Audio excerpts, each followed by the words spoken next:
পোলাটারে পাঠাইলাম ফলান্তে, পোলাটা দিয়ে এখন আইতেছে না। আব্বা এনেন। কি রে তুই এটি কি আনছো? এই চারটা ফল মেহমানের সামনে কেমনে দিম আমি? আব্বা এই দুইটা আপেল দুইটা মালটার দামই তো রাখছে আপনার 200 টাকা। কস কি রে, দুইটা আপেল দুইটা মালটা 200 টাকা নিছে? এই তোর তো বেটারা ঠগাই দিছে। আমি আরো 4 বছর আগে 1 কেজি মালটা 1 কেজি আপেল কিনছি মাত্র 200 টাকায়, আর তুই এই দুইটা লইছিস 200 টাকায়। যা দৌড়ে যা, এটা ফেরত দিয়া অন্য দোকানে আন গিয়া। তোর বেটারা ছোট ভাইয়া ঠগাই দিছে।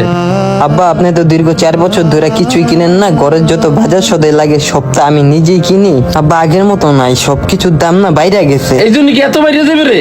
তুই একটু সরস না তো, এই কারণে তোর বেটারা ঠগাই দিছে। না আব্বা ঠগাই নাই, দাম অনেক বেড়ে গেছে। 4 বছর আগের সময় এখন আর নাইকা। তুই তারপরে যা, যাই অন্য দোকানে চলে যা। আব্বা এখন এই একটা আপেল কিনতে গেলে 50 টাকা গোনা লাগে, দুইটা আপেল কিনতে গেলে 100 টাকা লাগে। একটা আপেল আব্বা 50 টাকার নিচে দেয় না। আব্বা কাজ করে 500 টাকা রোজ পাইছিলাম, ঘরে টুকটাক বাজার সদাই করলাম, 100 টাকা বিমা দিলাম। আব্বা সবশেষে না পকেটে 200 টাকা অবশেষে বাঁচছিল। আব্বা 1 কেজি আপেলের যে দাম এই টাকা পকেটে ছিল না। আপেলের কেজি হয়েছে আব্বা আপনার 270 টাকা, আর মালটা আব্বা আপনার 290 টাকা। আব্বা আপনার 4 বছর আগের বাংলাদেশটা তো এখন আর 4 বছর আগের মতো নাই। আমাগো দেশটা যত দিন দিন যাইতে আছে ততই দিন দিন উন্নতির দিকে পৌঁছাইতেছে। তো এই কারণে আপেল মনে করেন উন্নত আপেল আইতা আছে। আগের আপেল তো বাংলাদেশি আপেল খাইতেন, এর লেগে দামটা কম ছিল।